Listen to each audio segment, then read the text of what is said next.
Meus amigos, nessa semana nós vamos conversar com o Dr. Paulo Ramalho. O Dr. Paulo Ramalho, como vocês sabem, é um grande advogado criminal aqui do nosso estado do Rio de Janeiro. E nós vamos conversar com ele sobre diversos assuntos ligados ao homicídio sem cadáver. Não deixe de ver, vai ser muito interessante, hein?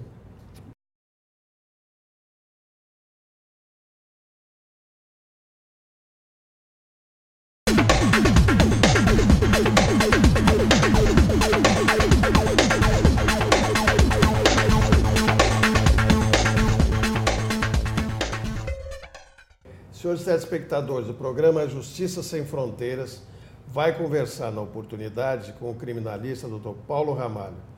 Nós vamos conversar sobre um tema muito interessante que tem instigado, né, a imaginação das pessoas, dos juízes, há muitos e muitos anos. É o problema do homicídio sem cadáver. Se isso é possível, se não é possível, enfim. O Dr. Paulo vai nos falar da sua experiência profissional.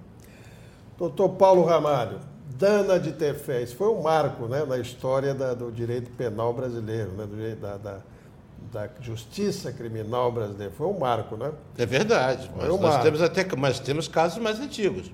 Mais antigos? Nós temos mais antigos. Nós temos o caso é que ele não ganhou essa repercussão toda porque ele não foi julgado pelo tribunal do júri, que é o caso dos irmãos Naves. Ah, sim. Que é bem anterior. Que gerou o mesmo problema. Hoje é livro, filme, deve ter feito um caso do Rio de Janeiro.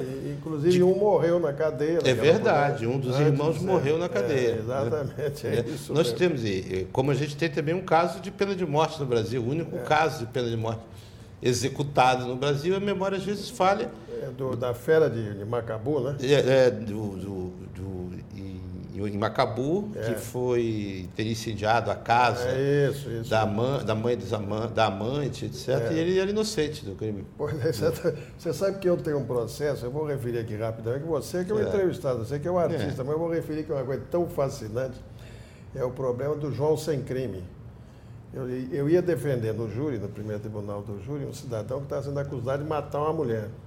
E a prova indiciária era toda contra ele, rapaz, tudo contra ele. Inclusive o cadáver que foi encontrado, tido como sendo da mulher, foi reconhecido pelos pais da vítima, rapaz. Olha que coisa impressionante. Não, essa era minha filha, que ela saiu vestida assim, um negócio assim. Bom, eu, nas vésperas do julgamento, aquele negócio de defensor, porque você conhece tanto quanto eu. Na véspera do julgamento, que eu tomei conhecimento aqui, eu disse, vamos fazer o seguinte, peguei a minha equipe de estagiários, vamos verificar se essa mulher, que já registra algumas passagens em alguns hospitais aqui do estado, vê se ela não andou por aí, tá? Os camaradas saíram em campo para procurar, não deu outra, rapaz, tinha uma pasta para internação dela, cadáver, depois do fato, olha só, no hospital daqui do Rio de Janeiro. A falta de cuidado na investigação, a falta de cuidado, mas com tudo, rapaz, toda a prova indiciária era contra o cara. Agora você vê se o camarada é condenado por isso. E tem alguns condenados, né? A cultura é muito assim, né? Quando acontece um crime que choca, como há necessidade de exemplificar, mostrar a eficiência, então a investigação é feita o seguinte, é para arrumar um culpado, não é para arrumar o culpado. Não tem a dúvida. Então tem que arrumar um culpado. Agora vem cá, essa matéria é muito interessante. Você que é um homem experiente, está sempre nas lides aí, o que é que está havendo, Paulo, de uns anos para cá, sempre foi assim, mas de uns anos para cá isso incrementou de uma maneira, o negócio da mídia, não é? E os escândalos para a apuração dos fatos, não é? A mídia com televisão, a polícia com televisão, né? Como é que você interpreta isso aí? Eu acho que isso faz parte de um movimento, né, inconsciente para muitos e consciente para outros. Antigamente, eu que sou advogado e defensor público, então eu trabalho nas duas pontas. A gente dizia, e eu dizia isso do Supremo há poucos dias, que quando eu chegava lá defendendo um pobre, eu pedia que esse pobre fosse tratado como eram tratados os ricos, os detentores de cargos, os detentores de prestígio social, porque havia uma distinção a favor dessa gente. Agora inverteu. Como a cadeia piorou muito e não se consegue melhorar a cadeia é uma catástrofe no Brasil. Sempre foi, né? Então se criou a ilusão, já que não se consegue melhorar, quer se enganar o povo de que os ricos também vão para a cadeia. Então hoje, Antigamente, se o sujeito era um homem honrado, um homem de bem, teve uma vida pública decente e cometeu um pequeno deslize, havia uma certa compreensão, julgava-se pelo crime, mas havia compreensão. Sim. Hoje é o contrário. Hoje, se a pessoa for famosa, se o sujeito for parado numa blitz e ele disser, eu sou deputado, da lei seca, eu sou deputado, eu sou juiz, eu sou desembargador, e conversar, alguém vai chamar a imprensa e vai fazer um escândalo. Se ele fosse um anônimo, isso não aconteceria. Com certeza. Porque há uma busca da notoriedade, de superexposição dessas pessoas. Então, hoje, quem é famoso, quem tem cargos honrados, distintos, a mídia é intolerante com eles. Implacável e os persegue. Parece que é o seguinte, como a gente não consegue melhorar o nível socioeconômico, cultural e de tratamento das pessoas mais humildes, a gente piora dos mais abastados para dar aos mais humildes a falsa ilusão de que eles são iguais. Falsa ilusão, é isso mesmo, é isso mesmo. Mas é o problema da empresa. Agora está aí no noticiário, né? A publicação dos honorários dos juízes, do salário dos juízes. Eu acho uma coisa fantástica isso. A quem interessa a publicação de quanto ganha o juiz? Nenhuma. E, na verdade, há uma certa demagogia nisso. Né? Porque o juiz ganha muito pouco. O país paga pouco, há pouca verba disponível para remunerar a massa trabalhadora, mas o juiz ganha muito pouco. Tanto, a maior prova disso é que quando hoje se busca alguém no chamado quinto constitucional, para ser ministro do STJ, para ser desembargador, os advogados bem-sucedidos, não vão nessa. Ninguém quer, porque a remuneração é muito pequena. Porque o juiz ganha 21, qualquer coisa parecida com ele, mas ele, na mão, ele recebe 14. 14 mil. Porque três salários. E aí criaram-se artifícios, né? Aí ele vende as férias, ele não sei o quê. Aí a mídia pega um ato isolado, às vezes alguém que vendeu um ano de férias, que passou um ano sem tirar férias, 2 anos, 3 anos, 4 anos, e ele vende isso, recebe de uma vez e pega-se um contra-cheque isolado e diz que ele ganha por mês. 50 mil reais por mês. Mas você sabe que eu, se pudesse, eu diria que eu vou aproveitar o meu veículo aqui para dizer aos jornalistas que eles podem perfeitamente fazer concurso para juiz, né? Se os fosse, advogados... Se fosse esse espetáculo que eles imaginam ser, né? Porque eles querem sempre comparar por baixo.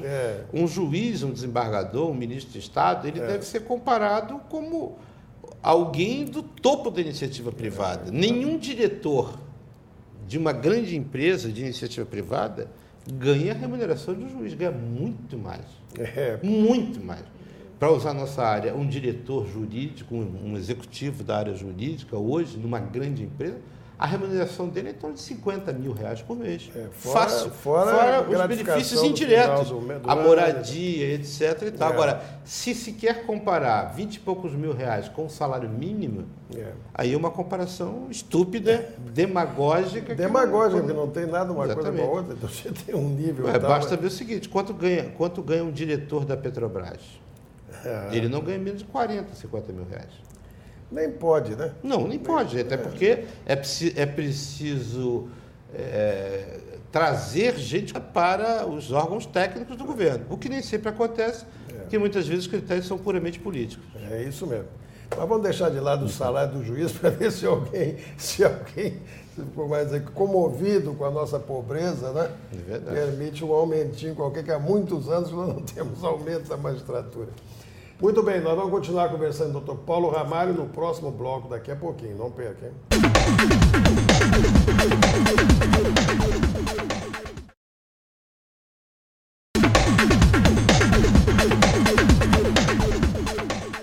Muito bem, estamos de volta ao programa Justiça Sem Fronteiras, entrevistando o Dr. Paulo Ramalho. Muito bem, Paulo, mas me diga uma coisa. Então, voltando ao tema, né, que nós nos propusemos. Mas, independentemente da observação, da justa observação que você fez, do caso dos irmãos Naves, que é um paradigma, sempre foi um paradigma, né? Está em todos os livros de doutrina, né? Pela circunstância brutal de um deles ter morrido na cadeia quando a vítima não tinha morrido efetivamente. Mas o caso da Dana de Tefé foi um caso paradigmático, né? E isso envolvia uma regra fundamental do direito penal, né? Que é o exame de corpo de delito. Sem exame de corpo de delito, no caso o corpo, não há como se processar ou julgar alguém, não é? Agora, da Dana de Tefé, isso que eu estou me lembrando, da Dana de Tefé para cá, houve uma grande evolução técnica, não é? Naquela época, eu me lembro disso, 1966, 67.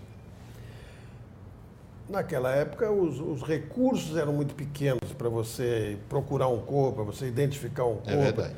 Daí para cá, e ao longo dos anos, essa coisa evoluiu muito. Hoje você já tem muitas formas, né? Muitas formas de demonstrar, eventualmente, a existência de um corpo. Sem dúvida. Que seria resultado de um homicídio, né? Como é que você viu esse negócio, Paulo? Como é que isso aconteceu? A tecnologia sempre muda costumes e práticas, né? Na verdade, houve, em primeiro lugar, um certo equívoco na leitura dos artigos de lei que regulam a matéria. Os crimes, numa das grandes classificações que os crimes sofrem, tem uma que se refere ao resultado dele. Então, há crimes que alteram a realidade, produzem uma modificação concreta do mundo exterior, e outros que não. Esses que produzem uma modificação concreta do mundo exterior são chamados de crimes materiais, porque eles produzem um resultado material. Que deixam vestígios, né? E que, tecnicamente, são os que deixam vestígio. E esse tipo de crime, a lei diz que ele deve ser provado através do exame de corpo de delitos. No caso da morte, a necrópsia ou a necropsia. No caso da lesão, o auto de exame de corpo de delito. Mas essa prova material, esse documento médico, ele pode ser substituído. Tanto que eventualmente, sim. Ele pode ser substituído. A lei não é rígida a ponto de dizer, se não tem corpo, não tem crime. A lei diz, é preciso ter. Se não tiver o corpo que permita a realização do exame de corpo de delito direto, ou seja, o perito tem contato com o resultado da modificação da realidade exterior, ou seja, no caso do homicídio com a morte, há elementos que podem suprir isso. Agora, esses elementos têm que dar a certeza de que um crime ocorreu, porque não se pode ter dúvida da existência de um crime material, e principalmente da morte. Então, quando a gente diz sem cadáver ninguém pode ser condenado, há um certo exagero.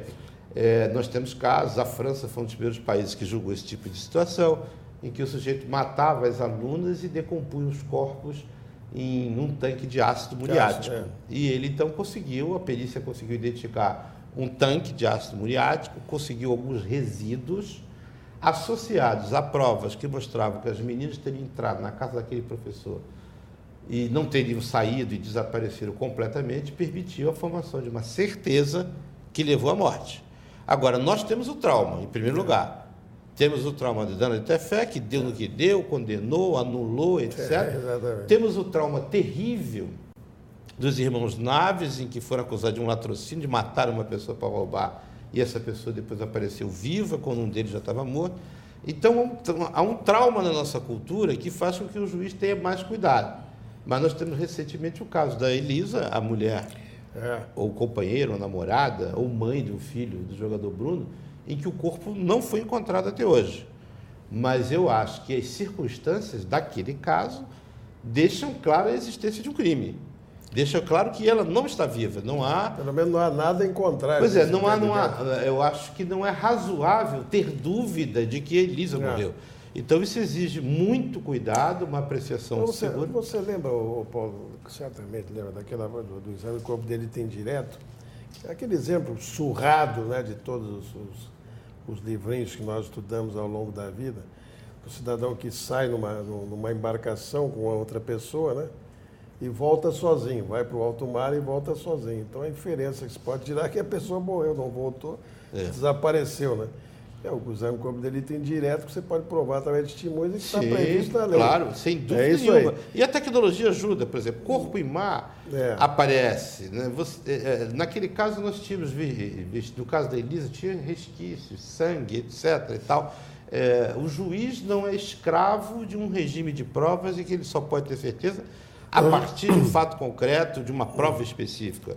Agora, ele tem que ser maduro, prudente, né? Examinar as circunstâncias, porque se a gente proclamar de que sem corpo não tem crime, nós estamos estipulando não só o homicídio, mas o desaparecimento do cadáver. Né? Agora, isso aí tem uma conotação também terrível, filosófica e jurídica terrível, né? que é o problema de você não condenar o camarada na dúvida, né? Exatamente. Porque o mínimo de dúvida deve levar Sim. o juiz à absolvição e Exatamente. não à condenação. Né? Exato. Principalmente no que se refere à existência do crime. Principalmente o fato material do crime. Tem que ver o crime ali, tem que meter o dedo e tal. Porque condenar um inocente já é grave, condenar alguém por um crime que não aconteceu é muito mais grave ainda, né? Foi esse caso que eu te contei, que eu joguei no júri, o camarada ia ser condenado, fatalmente ia ser condenado.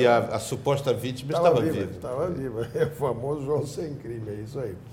Mas me diz uma coisa, mas eu puxei isso de um ponto que eu gostaria que você falasse. Mas, com toda certeza, de uns tempos para cá, que eu não sei identificar quando, mas de uns anos para cá, a ciência, né, colocou à disposição das pessoas alguns instrumentos capazes de identificar essas coisas com muito mais propriedade. Sim, o DNA é um salto... O problema do DNA e tantas outras coisas. E tantas outras formas de tecnologia, né? Mas principalmente o DNA. Isso funciona, eu estou dizendo na prática, isso funciona efetivamente? Em matéria criminal, muito mal. Muito mal. Em matéria civil, funciona razoavelmente. Em matéria de família, funciona razoavelmente. Porque mas que matéria de família, os caras estão queimando o camarada, né, para evitar qualquer vestígio. A UERJ faz exames de DNA nas ações de investigação de paternidade. São extremamente demorados, mas faz e o exame de DNA... Custam caro, né? Não, até não. A tecnologia avançou. Hoje, às vezes, a gente tem clientes que faz isso particularmente, né?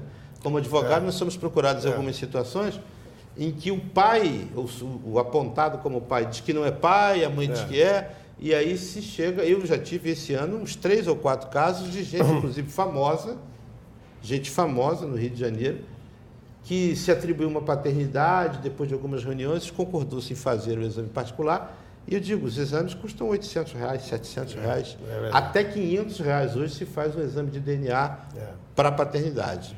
Muito bem, nós vamos continuar conversando com o doutor Paulo Ramalho no próximo bloco sobre esse problema do corpo de delito, daqui a pouquinho.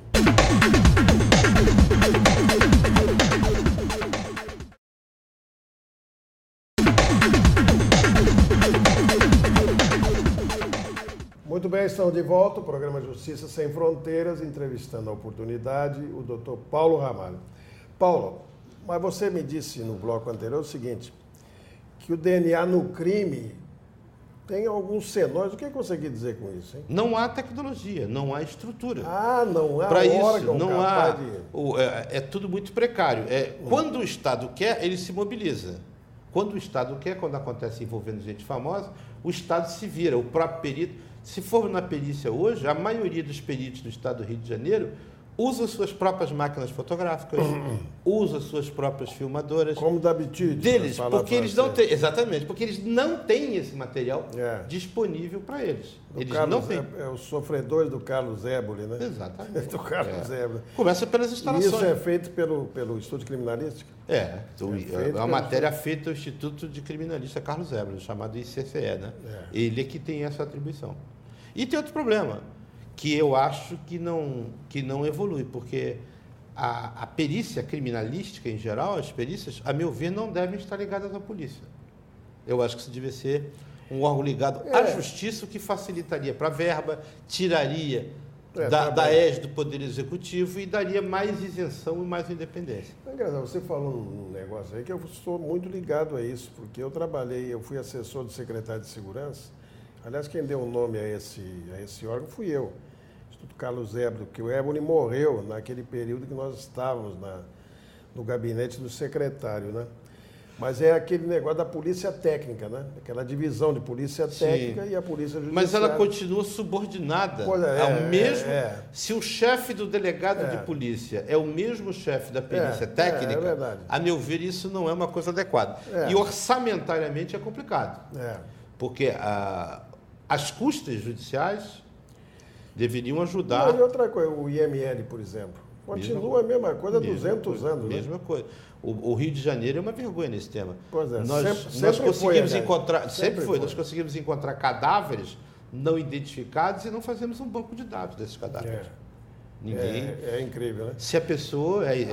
Agora, uma curiosidade, Paulo, que eu me afastei muito disso. E o interior é muito pior, então. Pior ainda. É muito Já pior. era, no meu tempo. No interior, e dá outro problema. No interior, em geral, nós temos cidades no interior do Rio de Janeiro, acredite se quiser, que não temos perícia oficial. Exatamente. Que às vezes um contador está fazendo o trabalho de outro. Exatamente. Agora deixa eu te perguntar a você, que é o andarilho aí de todas as comarcas do Brasil. E nos outros estados, é melhor ou é pior do que nós temos aqui? Em geral, é pior. Em geral, é pior. Os estados do sul são um pouco melhores. Rio Grande, Paraná. Os estados do sul são um pouco melhores. Parece Santa Catarina é melhor, Rio Grande do Sul é melhor, o Paraná é bem melhor. Aliás, o Paraná é bem melhor em quase tudo. Quase tudo. Não, aquilo é quase um oásis no meio do Brasil. Eles são um pouco melhores, mas a dificuldade é grande. Não há sensibilidade política. Essas coisas que entristecem, né? Porque eu comecei a minha vida em defensoria e tal em 1966. Você vê quantos anos, rapaz. Essas coisas não mudam, Paulo. Não mudam. Não há vontade política de mudar, né? Que coisa, é como o sistema carcerário. O número de pessoas, as condições de prisão, a superlotação. Mesma coisa. O sujeito no Brasil entra... O cara cumprindo pena na delegacia de polícia. Delegacia, agora estão acabando. Acabando. Hoje a gente encontra uma pessoa que fica 10 anos condenada, entra no sistema penitenciário, fica 10 anos preso, sai de lá. Entrou analfabeto, continua analfabeto e sem carteira de identidade. Isso é um negócio inacreditável. É inacreditável, realmente. É um negócio que não... Isso aí, então, é o fim da jornada, né? É o fim da jornada. Eu, há muitos anos, eu ia assumir uma promotoria em Rio Claro. É um lugar perdido ali na subida. Do outro ali? E aí era função, vamos dizer assim, uma obrigação, era dever do promotor de fiscalizar primeiro ato, a delegacia da comarca, né? E eu fui lá, cheguei lá, não tinha ninguém, tinha um camarada Barreto lá. Eu digo, escuta, eu sou promotor fulano e tal, e o senhor quem é? Eu digo, o delegado está aí? Não, não está não, doutor. E o suplente dele, quem é? O cara que faz as vezes? Também não está, doutor. E o senhor? Eu sou preso aqui. Mas naquele tempo era até bom, porque se prendia pouco, né? A verdade é que nós temos o agravamento da situação carcerária e continuamos prendendo demais. Nós prendemos demais. O monitoramento eletrônico, a algema eletrônica, isso ficou no papel. A aplicação disso é muito pequena ainda. É muito pequena. Então, nós precisamos primeiro esvaziar as cadeias. Mas quando se fala em esvaziar a cadeia... Mas agora o movimento, eu fiquei horrorizado. Você lembra daquele movimento que houve para ampliar a pena alternativa, né? De 1 ano para 1 a 4, até 4. Agora tem um grupo aí querendo voltar tudo. Ao contrário. É uma coisa insana. Nós criamos os juizados especiais criminais, que não reduzem nada, que o volume de trabalho é gigante, porque não tem quadro de funcionários, de juízes. O juizado civil, que era para desafogar as varas cíveis, hoje, ao contrário, o sujeito prefere entrar numa vara comum, porque o juizado está demorando demais. É danado. Não, eu já disse aqui outro dia, e vou repetir, o juizado hoje é metade da distribuição dos feitos do juizado. Exatamente. E ele emperrou. Emperrou, não tem solução. Que coisa horrorosa. Não tem solução. E outra coisa, nós somos um dos poucos países do mundo em que nós não temos julgamentos à noite. Nós não temos juízes, tribunais para se reunir à noite. Nós temos uma jornada de trabalho, na verdade, ridícula. Essa que é a verdade. O CNJ quis interferir nisso, mas enfiou os pés pelas mãos, acabou não fazendo adequado. Não tem sentido que a justiça funcione. Num país tão carente de justiça, não tem sentido que ela funcione de 1h da tarde a 6 da tarde, que na prática é o que ela funciona. Mas para a gente dobrar esse atendimento, nós temos que dobrar o número de servidores. E aí não tem solução. Aí que complica, né? Não é? Muito obrigado pela sua presença aqui. Nossas câmeras estarão sempre à sua disposição. E fale conosco, hein? www.jsemfronteiras.com.br. A esse propósito, alguém aqui que se chama Sônia Brandão me faz a seguinte indagação. Desembargador, como é que é feito o cálculo da pena para os crimes de homicídio? Bom, isso aqui é uma resposta, veio para te dar essa resposta ao Grand Complet, eu tinha que levar aqui 1 hora explicando como se faz o cálculo da pena. Mas em linhas gerais, muito gerais, eu quero dizer o seguinte, no sistema brasileiro, a lei estabelece as penas a serem aplicadas, com um número mínimo e um número máximo. Em função de uma série de condições, a pena vai tender ou para o mínimo ou para o máximo, dependendo de N condições que estão previstas aqui. Você fala aqui em homicídio, eu quero dizer o homicídio simples, a pena é de 6 a 20 anos, se não alterar, porque os caras querem botar e de 12 a 30 no qualificado. Mas o detalhe importante é o seguinte, que no Brasil não há a pena relativamente indeterminada, o que tem no sistema americano. Exatamente. Então a pessoa vê num filme americano e diz o seguinte, o juiz condenou o réu a pena de 6 a 20 anos. No Brasil isso não faz sentido, porque a abstração está na lei, mas o juiz aplica a pena concreta. Mas nos Estados Unidos, a maioria dos estados, ele pode aplicar uma pena relativamente indeterminada, entre 6 e 20, as condições de cumprimento é que vão dizer quanto tempo vai durar. Muito bem, então com esse adminículo, a senhora está completamente satisfeita, né, com a pergunta que fez, eu agradeço por isso. Coloque a lealdade e a confiança acima de qualquer coisa, não te alisa aos moralmente inferiores, não receis corrigir teus erros. Confúcio. Muito obrigado pela atenção e até uma próxima vez.